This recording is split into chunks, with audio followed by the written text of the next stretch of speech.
ত্রিপুরা রাজবংশের ভেতরে একসময় শুরু হয় পারিবারিক ক্রন্দল।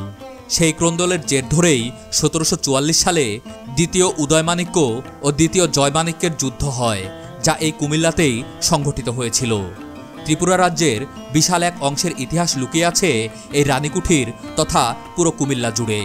কিন্তু দুঃখের বিষয় হলো, এই বাড়িতে এসে আমি ইতিহাস সম্বলিত কোনো সাইনবোর্ড বা কোনো বই পাইনি।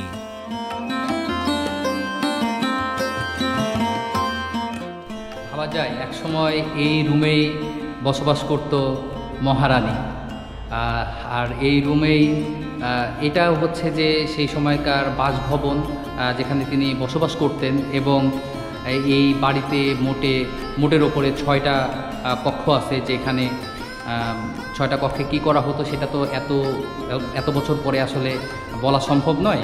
কিন্তু তারপরেও আমরা বুঝতে পারছি যে এইখানে একটা হল রুম আছে এবং তার পাশে রানীর বসবাসের জায়গা আছে। তার পাশে অনেক ছোট ছোট রুম আছে, হয়তো সেগুলো কোনো কাজে ব্যবহার করা হতো।